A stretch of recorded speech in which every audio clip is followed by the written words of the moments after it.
Usual pleasantries and greetings, everyone. Welcome to Design Wall Episode 5, and I'm actually going to move my mic and stuff because it's in the way, apparently. Or I'll just put these over here. That makes it a lot easier. Okay, this episode, Design Wall. Spec Ops The Line. Okay? Don't worry, no spoilers in this episode. And just saying, this game, great. Loved it. Right? And if you want to see a very in-depth view of the bigger things in it, you know, the main feature stuff that I'm not going to be talking about this episode, go look up extra credits. They're amazing. They did a great spoiler and non-spoiler version of this game because they loved it so much. So, go check them out. There's no link over here or something, just go. Yes, okay. So, first thing I'm going to do is talk about something wrong that I didn't like, okay? That is the dreaded contextual A button. Yes. I mean that button that you gotta push for things to actually happen, okay? This occurs in Spec Ops when you come up to a ledge and there's a platform below you need to get to. You have to press the A button to jump off that ledge. You approach it, a prompt appears, and you push it, and your guy does a little animation to jump off that ledge, right? Couple weird things, kind of good and bad thing about that is that if you're in a battle, you're able to not fall off a ledge accidentally when you didn't want to. Bad thing is, you're trying to run off the ledge into cover, and you can be getting shot, right? You're running. Why can't I go off the ledge? Oh, yeah, I gotta push a button to get off the ledge. But when you push that button, you look pretty cool doing it. You get a cool animation of you doing a jump down, right? It looks a lot better than just kind of running in the air, right? Personally, I prefer the running in the air version because it makes so control's not taken away from me. I can control my player a lot more. I can get around. I'm not frustrated by being blocked by some little thing. So I'd rather just be poorly animation running in the air when I fall down. But I can see why they did that. Also, it might play into the fact of the whole no fun thing, which I don't totally agree with, but if you want to check that out, that theory, go look at extra credits. They do a whole thing on the game purposely not being fun, right? So, go check that out.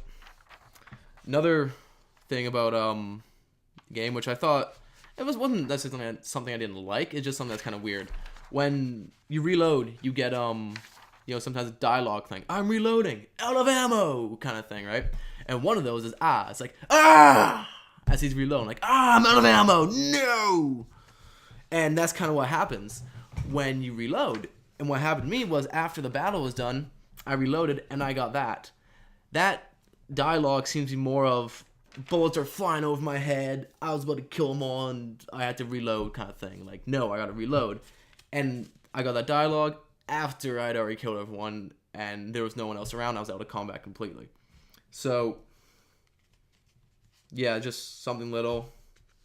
Wouldn't really come up much. I think it happened to me like once or twice over the whole game. So, just saying.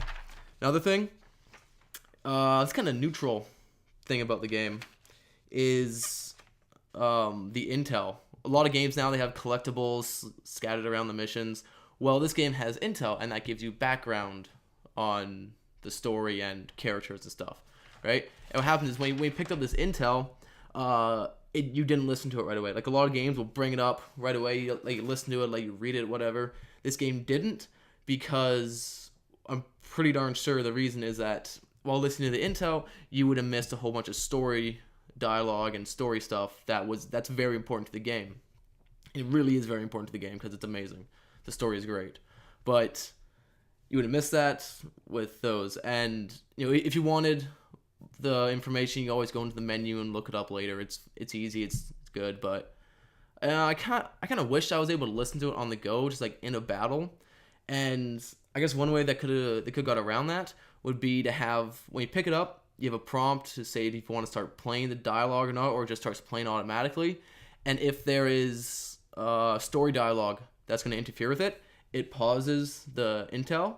And then once the story dialogue is finished, you have the option to continue that intel from where you paused. So that could have been one way, but no real big deal. But one thing, amazing, absolutely great that happened. It's a little tiny thing. It probably took, I don't know, 5 seconds to put into the game, right?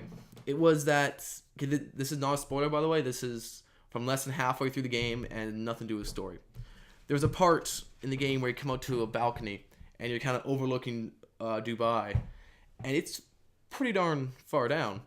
And now, if this was another game or a movie or a TV show, what would happen is that they would cut to cinematics, or a movie or TV show would just always be cinematics. But point is that the player or main character would walk up to the ledge, kick off a rock, kind of look down. Ooh, look at that. That's far. I'll die if I fall off there. I better stay away from the edge. Scary, intense, stressful, stuff like that.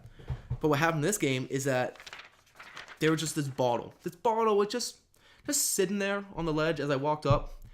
And I did not see that bottle. It was just on the ground. I didn't see it. And my character hit it as I walked through the doorway.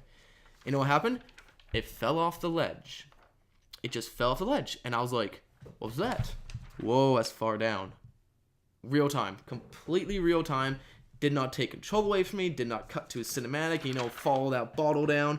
Kind of thing. It wasn't like a, wow, that's far. It was all me, all in real time, having those reactions, doing that thing. That was great. That is good. That is good. Do that more. Things need to be done like that more often because it's more interactive. It immerses me. I'm the one who did that. I'm the one who did that cliche thing that was really cool. I was like, man, that's far down kind of thing. There's no way I could fall off the ledge, but still, I was like, that was cool. I just kicked the rock off the ledge. I kicked the bottle off the ledge and went, wow, far down. Some people might not have come into that. They might have missed the bottle somehow, gone around them, and they hit the bottle, didn't roll off the edge or something. Some people may have seen the bottle and kicked it off purposely. But either way, all real time, all interactive, very dynamic, great way to do it. And that right there trumps all the bad things. Well, maybe not the ledge thing, but that's debatable. So that was great. And this episode's gonna end now with sign off sheet and stuff. designwallpodcast@gmail.com for the email. If you want to email me questions, features, comments, whatever you want to, anything I want to cover in future episodes, get me there.